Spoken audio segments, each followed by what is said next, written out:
안녕하세요. 야유의 부동산 정보입니다. 저희 구독자 여러분들 2024년 새해 복 많이 받으세요. 구독, 좋아요 부탁드리며 오늘 영상 시작합니다. 국회는 지난 12월 10일 민주당 김병욱 의원이 발의한 1기 신도시 특별법을 통과시켰습니다. 반대하는 여야 타 지역구를 설득한 지 21개월 만에 통과이고요. 이에 국토부는 1기 신도시 특별법을 노후계획도시 정비 기본 방침을 수립하고 24년 4월에 시행령을 입법 예고한 상태입니다. 이 특별법 사업을 진행할 기구는 LH와 LX 허그 부동산 원가 국토연구원이고요. 지자체마다 이에 따른 노후계획도시 정비 기본계획 수립에 들어간 상태입니다. 특별법 진행 과정은요. 1기 신도시 내 아파트 단지끼리 묶어서 지구별 정비계획을 수립하고요. 조합 설립 추진위원회가 출범하고 조합 설립 인가가 나면 사업 시행 인가와 관리 처분 인가 계획을 거쳐서 이주 대책을 세우고 착공과 준공 후에 입주를 하게 되는데요. 빨라도 2033년부터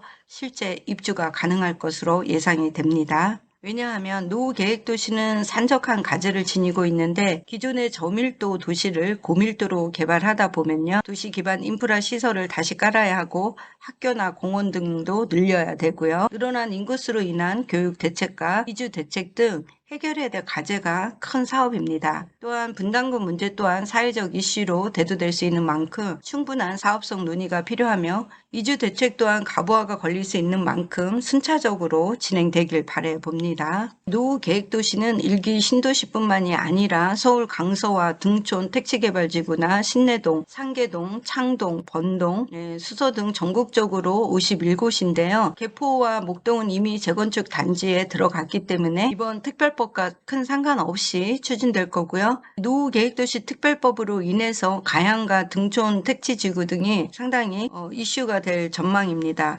왜냐하면 서울시는 서울 모든 지역 한강변 아파트에 적용해 오던 35층 층수 규제를 폐지하는 내용을 담은 2040 서울 도시 기본 계획을 확정 공고한 바가 있는데요. 이로 인해서 가양 재건축 단지가 이미 탄력을 받고 있는 상태였고요. 한강변 단지라도 초고층 단지로 재건축할 수 있다는 기대감과 더불어서 이제 특별법을 통해 용적률 상향이 높아진 만큼 사업성도 좋아지게 되는데요. 다만 가양동 재건축 추진 단지들의 가구당 평균 대지 지분을 한번 살펴보자면요. 2단지의 평균 대지 비율은 29.04제곱미터니까요. 약 8.8평이 나오고요. 강변 3단지 같은 경우는 27.06으로 8.2평이 나오는데 예비 안전진단 평가를 통과한 상태입니다. 가양 6단지 같은 경우는 대지 지분이 33.99니까요. 약 10.3평 정도 되고 역시 예비 안전진단을 통과한 상태입니다. 가양 9단지 중에서 9-2가 대지 지분 평균이 29.04니까요. 약 8.8평 정도입니다. 가양의 경우 용적률이 높아져도 대지 지분이 적은 소형평수가 30평대로 가려면 추가 분담금이 높아질 수 있어서요. 분담금 납부 능력이 되는지도 꼭 체크해야 될 포인트입니다. 가양 6단지의 최근 실거래가를 보니까요. 15평이 5억 9,800에 실거래가가 찍혔고요.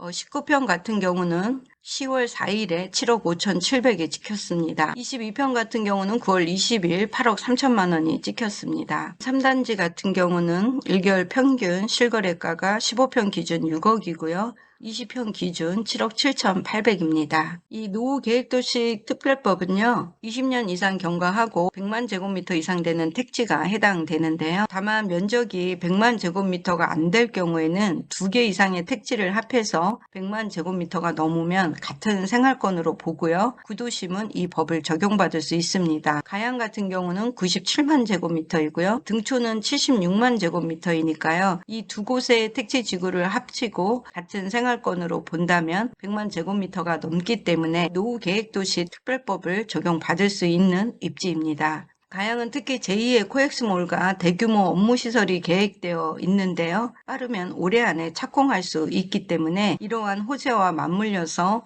세간의 관심을 받을 수 있는 재건축 단지가 될 것 같습니다. 대중교통도 황금 노선인 가양역과 양천 향교역을 사이에 끼고 있고요. 31년 개통 예정인 대장 홍대선까지 들어오게 되면 더블 역세권이 되는 입지입니다. 도시 전체가 마곡지구와 연계되어서요. 직주 근접의 판교 판교와 맞먹는 도시로 변모하게 되고요. 거기다 이 한강뷰라는 프리미엄까지 가져가는 입지로 상당한 기대를 모을 것으로 예상이 됩니다. 하지만 모든 것이 빠르게 진행되지는 않으니까요. 진행 속도를 보고 진입하셔도 늦지 않고요. 서두를 필요는 없습니다. 이번 정부가 마스터 플랜을 세우는 시간과 특별법을 제정하고 아마 본격적인 실행은 다음 정부에서나 가능할 것으로 보입니다. 이주 대책을 감안해서 새로운 주택이 필요하고 이러한 조건을 충족시키려면 3기 신도시 입주가 시작될 즈음에 가능하고요. 그런데 유유지 등을 활용해서 주택 공급에 나선다는 계획입니다. 따라서 재건축 활성화 및 공급 효과는 10년에서 20년 사이에 나타날 지역들이고요. 가장 빠른 재건축 단지는 이미 재건축 컨설팅 용역을 마친 1기 신도시 중에서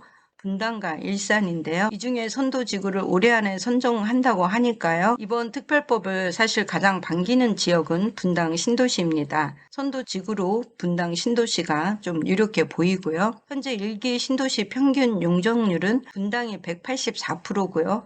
일산이 169%, 평촌이 204%, 3본 205%, 중동 226% 수준입니다. 일산이 평균 용적률이 낮기 때문에요. 사업성은 사실 일산이 가장 좋을 수도 있는데요. 특별법이 시행되면 현재 200% 안팎의 용적률을 최대 500%까지 높일 수 있는 사업성이 확보가 되지만 보통 500%까지 다 쓰기는 어렵고요.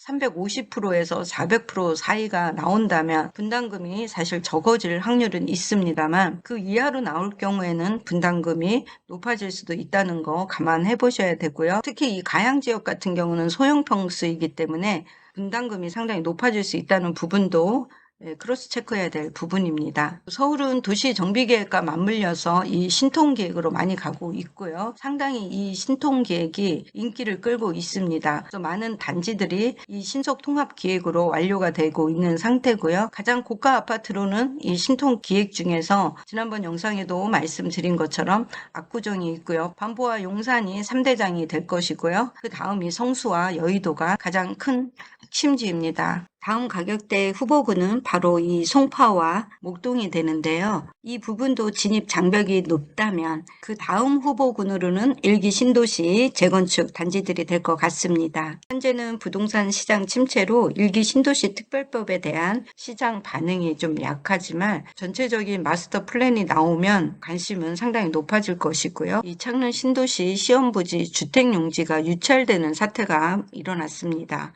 택지 공급가가 2,479억 원이었고요. 제곱미터당 약 2천만 원 가까이 되는 높은 분양가였는데요. 이렇게 점점 올라가는 LH의 택지 분양가와 요즘 건설사들의 PF 대출 관계도 있다 보니까 토지 매입에 참여하지 않았던 거죠. 이렇게 되면 창릉 신도시 같은 경우는 시기가 점점 늦어지게 됩니다. 분양 시기가 늦을수록 GTX 역세권 입지의 한자리 숫자로 입성이 어려워질 전망이고요. 그렇다면 일산 신도시 의 재건축 진입은 분담금을 내더라도 가격적인 부분에서 비교해 볼 필요성을 느낍니다. 24년도에는 재건축 이슈가 부동산 시장에 핫한 이슈로 떠오를 것으로 예상이 돼서 신도시 특별법에 대한 내용을 간략하게 소개해 드렸고요. 저희 구독자 여러분들 2024년 좋은 일이 가득하기를 소망합니다.